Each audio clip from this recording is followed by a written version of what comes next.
Greetings, everyone, and welcome back to part 2 of the big video game update here. So we're continuing on today with my recent and some not so recent PSN acquisitions. It's actually turned into kind of a PSN overview. You're going to see basically everything that I currently have in digital form for the PS3. So yeah, so I'm going to actually split this one up into 2 parts, as is the original plan, just because there's so many titles in the PS3 folder. I think it'll be a little more digestible if I break it up into a couple of nice easy chunks. So, today, more PSN games and PS3 games from the PSN on the Multimedia Chronicles.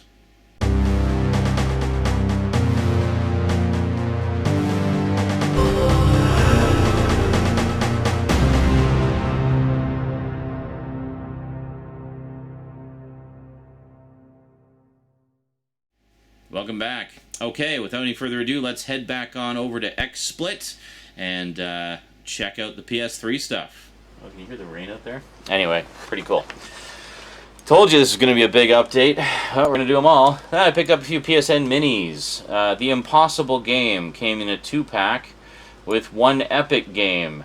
One Epic Game is basically one of those ones where you're constantly running and you have to avoid obstacles and stuff like that. And the Impossible Game is like that as well. The Impossible Game, you basically play a little square and you have to jump over triangles and hop across other squares. Sounds very simple, and the principle is very simple, but as the name implies, it's incredibly difficult. Funny enough, Rosie loves this game and she plays it all the time, and she's actually pretty damn good at it. It's kind of scary. She's 7. One Epic Game actually is really fun. I don't normally go for those sort of constantly running games, but this one just has a sense of humor about it that I really dig, and it's actually a lot of fun. I enjoy it a lot. And then finally, this one I cannot possibly recommend enough. A space shooter for $2. On some platforms you can actually get it for free as well. I think on the Ouya it's free. But a space shooter for $2 is available for pretty much every platform in the universe. So whatever your platform of choice, get this game. It's literally $2. It's a really solid space shooter and is absolutely hilarious. Like, the story between the levels is just a hoot and a lot of fun. The main character is just a complete jerk, and you'll love him for just being such a jerk. And yeah, it's very tongue-in-cheek, very funny, and the actual space shooter part of it is really rock solid. So if you're a shooter fan, definitely check out a space shooter for $2. Alright, finally.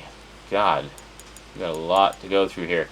PlayStation 3. Let's go right down to the bottom here. I'm just gonna go through these really fast here. This is the original Dead Space demo. You can see I downloaded it in 2008. I actually played the demo after playing the game. I got the game when it originally came out in October of 2008. Did my, now legendary playthrough, and picked up the demo just to have a little bit more Dead Space to play. Honestly, I didn't think the demo was that great. But this is this is actually kind of a collector's item now, because you can't get this demo anymore. So I'm making sure to keep everything backed up on here so I don't lose it. Pac-Man Championship Edition DX Plus. This is basically just, holy crap! Can you hear that coming down? Crazy. Can you? Oh, well, there. The patio door is open there just to get some air in here. Alrighty, so then we have, so I had the demo for this literally for, since December 1st, 2010. And just recently I finally upgraded to the full game with all the add-ons and all the DLC, just loaded it up.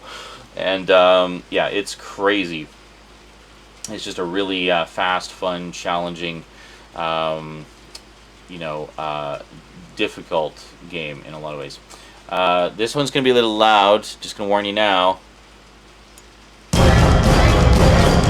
have Dead Space Ignition, which was the one that occurred between the first and second one, kind of bridged the gap there. It's like a motion comic with lots of puzzles and mini-games.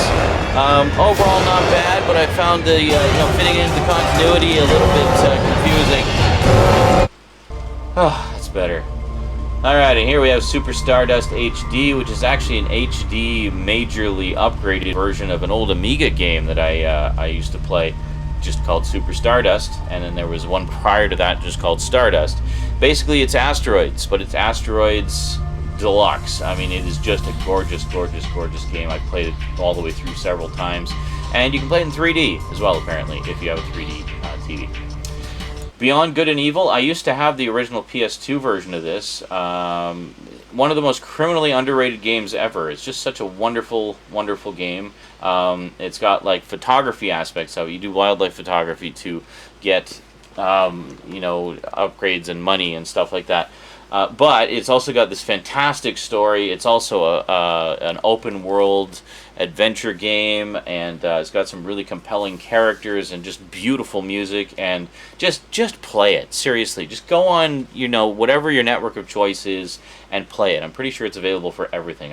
In fact, Good Old Games, GOG.com recently had this for $3. So there's no excuse anymore for you not to have played this game. Play it. It is awesome.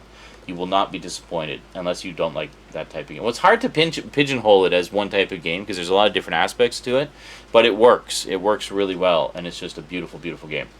Sonic CD, which I always wanted to get when I had the Sega CD back in the day, and I just never got around to it. And then, of course, I picked up the Sonic Mega Collection Plus and the Sega Genesis Collection, and then I picked on the PS2, and then I picked up the PS3 version of the Sega Genesis Collection, and none of them had Sonic CD. So finally, it just appeared one day on the PSN, and I was like, yes, please. So I got it for the PSN. Alien Breed, a lot of these I picked up a while back. You probably already know about them. So anyway, Alien Breed, this is the original Amiga Alien Breed, as well as the Alien Breed Special Edition, and then a couple of, you know, some new levels that they created, and also a new modernized, enhanced version, which is pretty cool.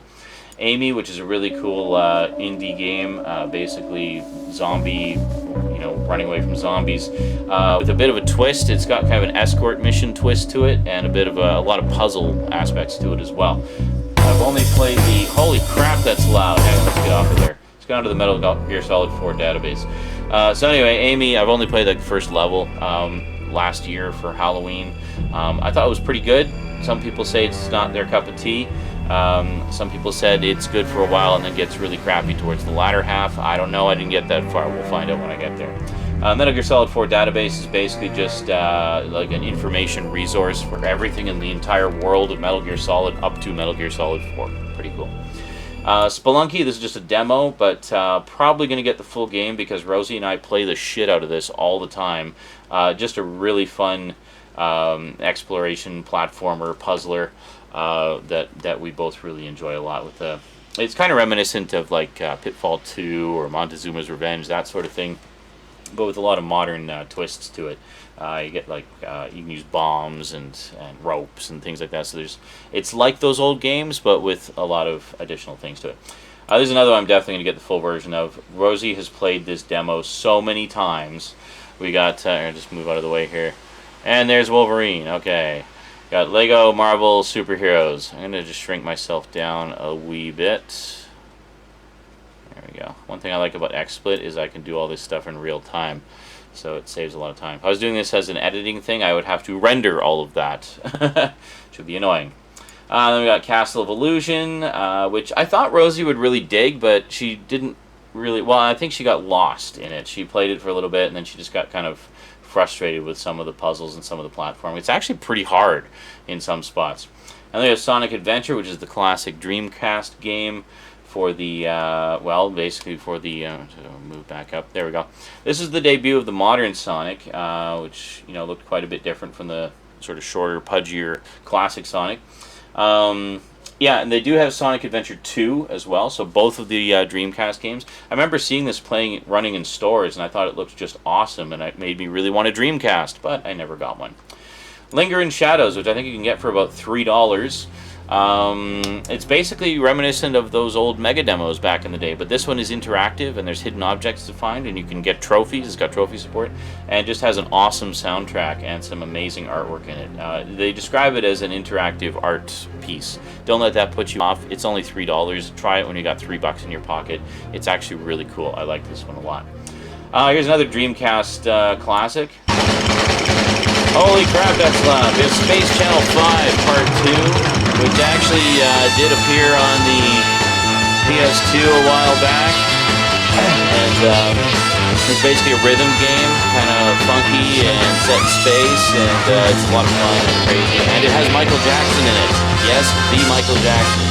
Alright, up we go. That was really loud. It also has an awesome soundtrack, by the way. You just got a little taste of it there. Kind of like the soundtrack wouldn't sound out of place out of in a Quentin Tarantino movie, you know? I mean, just listen.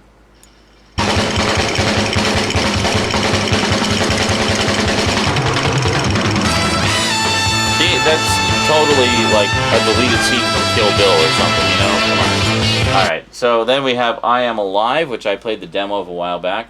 This is basically a post-apocalyptic post-apocalyptic survival game. Kind of came out around the same time as The Last of Us, I think. But I played the demo of this. I really liked the demo. The big thing about this, though, is there's no zombies, there's no mutants, there's no nothing. It's just people.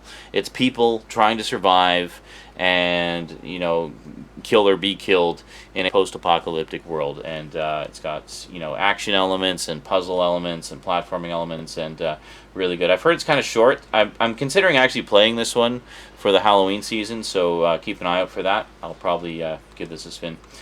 Oh, Master Reboot. Well, Master Reboot, as you probably know, I just did a full playthrough of recently. I loved this game. I really enjoyed this a lot. This was a really good indie game, basically where you're takes place in this cyberpunk world where you can upload your memories to a computer and live on, like essentially live on as, like you upload your soul essentially to a computer network. So when you die, you live on in the computer network. And but something's gone wrong, and part of it is unraveling the past of your own character, because you're in there, but you can't remember why. Can't even remember if you're alive or dead. So you're trying to unravel the mysteries of your own past and how it connects to things that are going on in the present. And it's by turns mysterious, heartbreaking, dramatic, and absolutely terrifying. There's some very scary scenes, very scary levels in this, as well as you can probably guess just from the poster right there. There's some pretty creepy stuff in there. It's very, very good. Very well done indie game. I really enjoyed it a lot. Pinballistic, which is basically, you know, just a pinball game. I got this because you get a full table for free, and then there's 2 other tables that you can buy. May buy the other ones. I don't know. I'm still not quite sold on that one. Another one called Pinball Arcade that I actually really want to get, which is basically you know, consoleized versions of classic arcade pinball games, like actual ones that you know, like Black Knight and Pinbot and Star Trek: The Next Generation and Terminator 2 and stuff like that. There's a lot. They got tons of them. So that's one I definitely want to pick up, but it is a bit on the pricey side. It's like $40 for each season of tables with all the add-ons. So obviously you want all the goodies, so you're going to pay for the bigger package.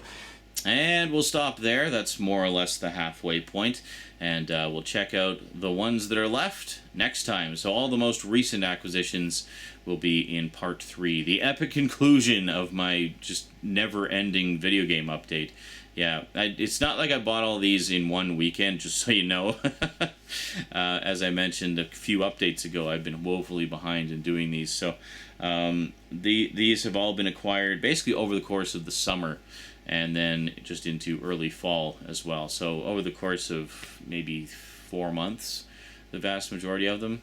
Well, I guess a lot of the ones you just saw were older ones with a few newer ones, but all the ones in the next part, yeah, those are all fairly recent. And if you don't believe me, you can actually check the dates on the downloads. You should be able to see those clear as day right there on the screen. Alrighty, that is it for part 2. We'll see you in the final part 3, in just a little bit. Until then, thanks for watching, and sayonara.